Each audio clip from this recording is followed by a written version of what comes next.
দিগরখাল স্বর্গীয় রবীন্দ্র বৈষ্ণব স্মৃতি ফুটবল টুর্নামেন্টের কোয়ার্টার ফাইনালের চতুর্থ ম্যাচে আজ ট্রাইবেকারে জয়ী হলো দিগরখাল বাগান ফুটবল দল।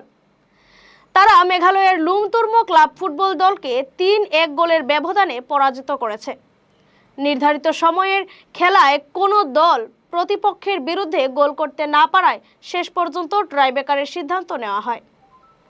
আর তাতেই মেঘালয়ের লুমতুর্মো ক্লাব ফুটবল দলের হাত থেকে ৩-১ গোলের ব্যবধানে জয় ছিনিয়ে নিতে সক্ষম হয় দিগরখাল ফুটবল দল। আজকের ম্যাচ পরিচালনা করেন ফাগু গুসাই, তাজ উদ্দিন এবং রহিম উদ্দিন। আগামীকাল থেকে শুরু হবে সেমিফাইনাল। প্রথম ম্যাচ হবে গোবিন্দকুপা বনাম মেঘালয়ের বরছড়ার মধ্যে।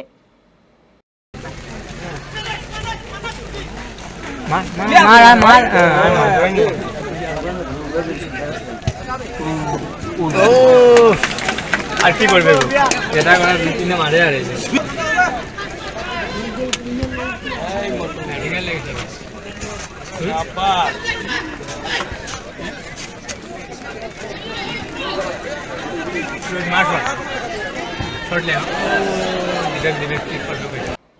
বিস্তারিত দেখতে চোখ রাখুন গণ আওয়াজ লাইভ নিউজের পর্দায়। কালাইনছড়া থেকে রুবেল বৈষ্ণবের প্রতিবেদন, গণ আওয়াজ।